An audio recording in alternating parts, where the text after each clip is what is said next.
Et je donne la parole à Florian Sidbon, car la deuxième commission ne lui suffit pas. Il lui faut aussi la quatrième commission. À vous, Florian. Merci, monsieur le maire et mes chers collègues, mais évidemment, vous allez voir qu'il y a un lien.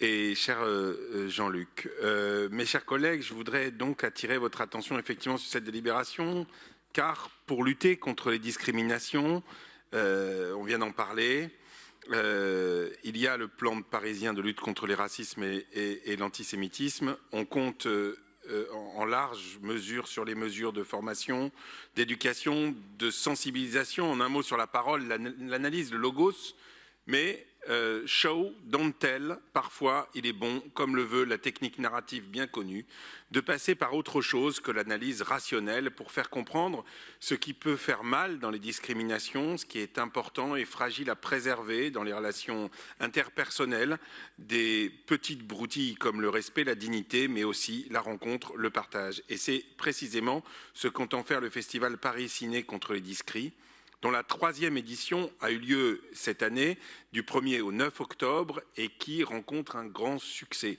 Par cette parole très spécifique que propose le cinéma, on touche plus directement à l'émotion, à l'universalisme de la condition humaine, qui nous fait ressentir et partager le vécu des victimes de toutes sortes de discriminations, même quand nous-mêmes ne les vivons pas au quotidien ou pas les mêmes.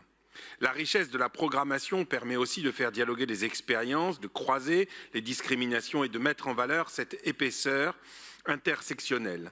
Dans la petite dernière qui a fait l'ouverture du festival et a décroché la Queer Palm, Afsia Herzi nous donne à voir toute la complexité et la richesse de la vie d'une jeune femme lesbienne qui prend son indépendance par rapport à sa famille algérienne et l'éducation qu'elle a pu recevoir d'elle en matière de sexualité, tout en conservant sa foi musulmane et son attachement à elle.